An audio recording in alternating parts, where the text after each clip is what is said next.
मैं गौरी भैया पड़ताल इंडिया न्यूज़ चैनल से आप सभी का स्वागत करता हूं। आज हम लोग केवरा में हैं और आपको बता दें कि केवरा जो है बांसटी विधानसभा में अपने आप में एक बड़ा ही गांव है, एक स्थान रखता है और बहुत ही सुंदर यहाँ की आबादी है। और आपको बता दें ये बांसटी विधानसभा नेता प्रतिपक्ष राम गोविंद चौधरी जी का विधानसभा है।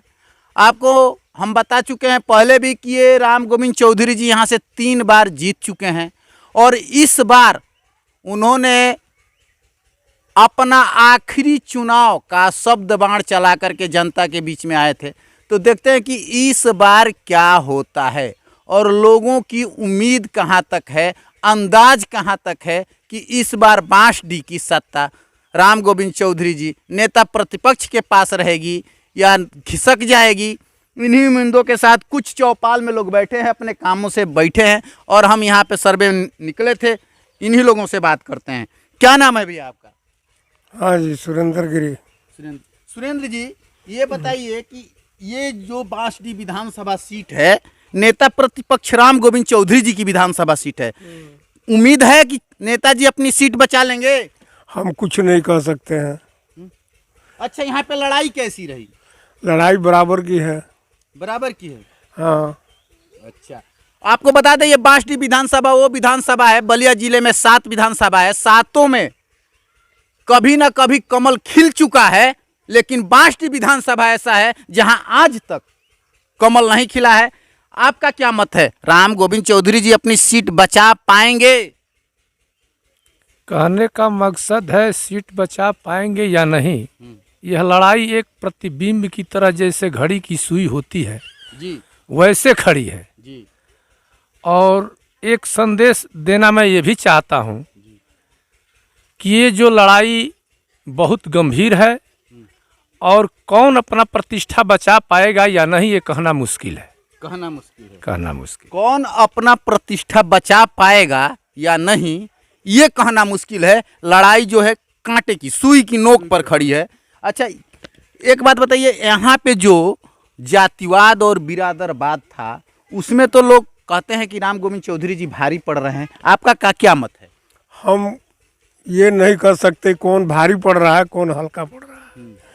हमारे तरफ से कोई अंदाज़ा नहीं है कौन जीत सकता है कौन हार सकता है, ये हम कुछ नहीं कर सकते। ये तो 10 तारीख को पता लगेगा। चलिए, अच्छा चलिए इनसे मिलते हैं। अच्छा, आपको क्या लगता है? लगता क्या है, दोनों पार्टियों का वोट बढ़िया गिरा हुआ है। भाजपा भी वोट बढ़िया पाई है, सपा भी वोट बढ़िया पाई है।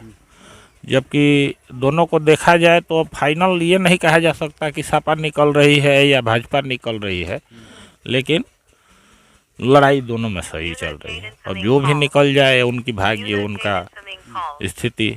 नहीं तो लड़ाई सही है, भाजपा भी सही है, सपा भी सही है, दोनों का वोट गिरा हुआ है। हाँ, बराबर में जनता ने दोनों का सम्मान किया है। अच्छा, एक बात ये बताइए कि ये सत्ता का जो सिंहासन है, अभी तक यूपी में कोई भी सरकार दोबारा नहीं आ पाई है।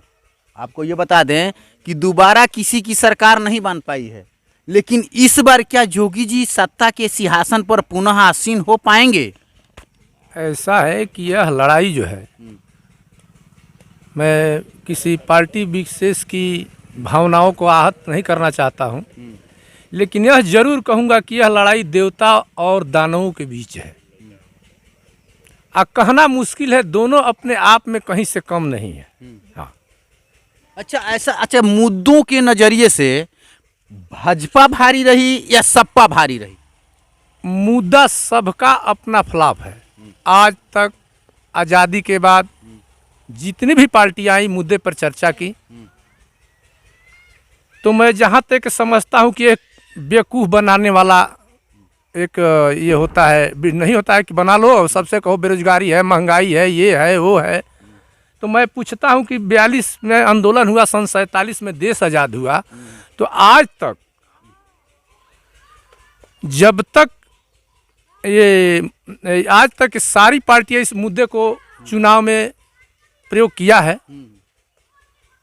और सभी ने एक एक बार सरकार बनाया है। सभी ने एक एक बार सरकार बनाया है, लेकिन इस मामले को किसी ने तो दूर नहीं कर पाया। दूर नहीं कर पाया। बिल्कुल मैं यही कहना चाहता हूं कि नेता लोग एक तरह से देहात में हम लोग क्या कहते हैं, मैं किसी व्यक्ति विशेष की चर्चा नहीं कर रहा हूं, जी जी जी जी। नेता लोग एक तरह से अगर उपमा दिया जाए तो गधा है, चाहे जो भी हो। जी, जी। और जनता क्या है जानते हैं, घास है।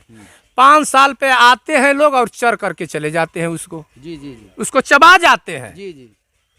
और पुनः हम 5 साल के बाद जब फिर हम लोग अपने आप में आते हैं तो फिर उन लोगों को मौका मिलता है कि आकर के इनको बस खा जाओ।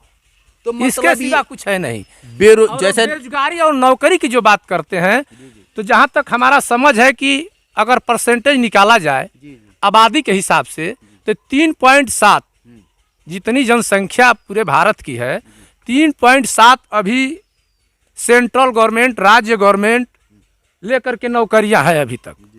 अगर इसको डबल कर दिया जाए नौकरी तो मान लेते हैं ये 8% हो जाएगा, तो क्या इससे बेरोजगारी दूर हो जाएगी? बाकी आबादी कहाँ जाएगी? बेरोजगारी दूर होने का तो नाम ही नहीं ले रही है, और होना भी मुश्किल है। फिर बेरोजगारी को मुद्दा बनाना यह गलत काम है। गलत काम। हाँ, आज तक सारे लोग मुद्दा बनाए लेकिन इसको दूर नहीं कर पाए। आपने सही कहा कि बेरोजगारी का मुद्दा बनाना गलत है, क्योंकि बेरोजगारी का मुद्दा जो अखिलेश जी गा रहे हैं, उनकी सरकार बनाने से पिछली बार उन्होंने कहा था कि मैं रोजगार नहीं बेरोजगारी भत्ता दूंगा। तो इसके मतलब है कि सरकार कोई रोजगार देने में सक्षम तो है नहीं। क्या? क्योंकि जब यदि वो बेरोजगारी भत्ता दे रहे हैं तो रोजगार देने में सक्षम है नहीं, इसीलिए ना बेरोजगारी का भत्ता दे रहे हैं। हम बेरोजगारी भत्ता पर चर्चा नहीं करेंगे, मैं मुद्दे पे चर्चा करेंगे। मुद्दा जो भी पार्टियां उठाती हैं, और आज तक जितने भी पार्टियां मुद्दा उठाई, शायद हमारे समझ से इस भारत के अंदर 42 से जो भी सरकारें आई 47 के बाद, अपने अपने समझ से कुछ बेहतर ही किया है। ऐसा नहीं है कि कोई सरकार नहीं चाहती कि मैं ऐसा करूं कि जनता मुझे फिर यहां से हटा दे। सारे लोगों ने, बहन मायावती जी को भी मैंने देखा, मुलायम सिंह यादव जी को भी देखे हम, भाई अखिलेश यादव जी को भी देखे, सारे लोगों ने, या वर्तमान में योगी जी भी हैं, सारे लोगों ने यथासंभव प्रयास किया कि पुनः मेरी सत्ता आए, लेकिन कहीं से ना कहीं से चूक हो जाती है, जिसके वजह से जनता उन्हें नकार देती है। अच्छा, महंगाई का बड़ा ही चर्चा हुआ है इस विधानसभा में, महंगाई पर बड़ा ही फोकस डाला गया है। तो ये बताइए कि विधानसभा में महंगाई भी मुद्दा था कि नहीं था? कि ये बताइए, महंगाई मुद्दा था आपके पास? महंगाई मुद्दा है भी और रहेगा भी। महंगाई पे ही सबका दृष्टि है। सब जनता चाहती है कि भाई महंगाई ज़्यादा ना हो, लेकिन महंगाई बढ़ रही है, इसको तो हम नकारा नहीं जा सकता। महंगाई है, महंगाई है, मतलब महंगाई मुद्दा है, और इस मुद्दे से अखिलेश जी को फायदा होने वाला है? फायदा कोई खास नहीं होने वाला है, इसलिए कि महंगाई ये कोई वो चीज़ नहीं है कि ये नेता के प्रति आता हो। महंगाई तो एक स्थिति है, जैसा जनसंख्या बढ़ती जा रही है, लोगों का चाह बढ़ता जा रहा है, तो इसलिए महंगाई भी तो होनी ही चाहिए। इसलिए कि हर चीज़ का एक सीमित दायरा है, और दायरे से जो पार होने लगेगा तो महंगाई तो बढ़ेगी ही बढ़ेगी। अच्छा, चलो हम आपको ये बता दें कि दोनों ये पार्टियां अभी तक लग रहा है जैसे कि हमारे जितनी भी टीम है वो सारे लोग सर्वे करने गए थे, सभी जगहों पर गए हम लोग। देखने से ये लग रहा था कि जनता 2 भागों में बटी हुई सीधी नजर आ रही है। तो हम आपको ये बता दें कि मुद्दे के मामले में ये जनता 2 भागों में है, या जातिवाद को लेकर के ये जनता 2 भागों में है? मुद्दा और जातिवाद यह एक राजनीतिक पार्टियों के लिए बिजनेस है, ठीक है। ये जितनी भी राजनीतिक पार्टियां हैं, यह एक उनका बिजनेस है, मुद्दा बनाना, या जातिवाद को मुद्दा बना ले या धर्म को मुद्दा बना ले। लेकिन अभी अभी आपने हमारे कृष्ण मोहन भाई से पूछे कि महंगाई, तो उन्होंने अच्छा ही कहा कि हाँ महंगाई तो है, लेकिन मैं इसको नहीं मानता। क्या आपके इसलिए नहीं मानता, आपके विचार से क्या है? इसलिए नहीं मानता हूँ कि महंगाई है कि आज साइकिल के जगह पे महंगी बुलेट पर हमने देखा कि धान को खेतों में वो क्या होता है, रस्सी लेकर के जिससे धान की बन्हाई होती है, जी जी बोलिए। लोग जाते हैं। और जहाँ साइकिल का उपयोग करना है वहाँ लोग मोटरसाइकिल का उपयोग करते हैं। तो महंगाई है कहाँ? आजकल बर्थडे नहीं मर रहा है, अर्थडे मनाया जा रहा है।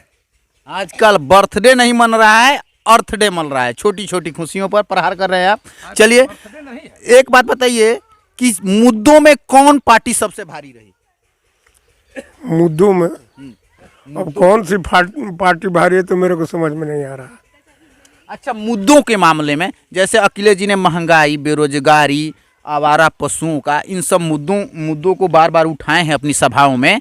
और Yogi ji law and order है, हाँ, चाहे साफ सुथरी सरकार है, भ्रष्टाचार मुक्त सरकार है, नारी सुरक्षा है, इन मुद्दों को उठाए हैं। तो आप ये बताइए मुद्दों को लेकर के कौन सी सरकार सब भारी रही?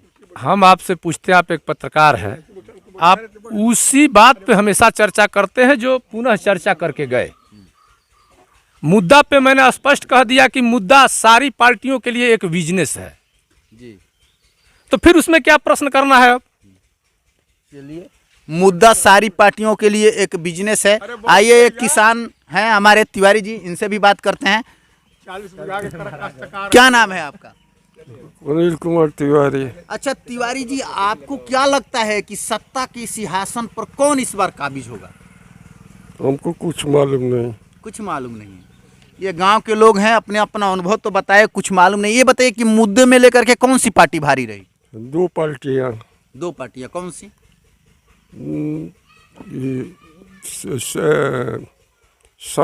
साइकिल और भाजपा, साइकिल, सपा और भाजपा।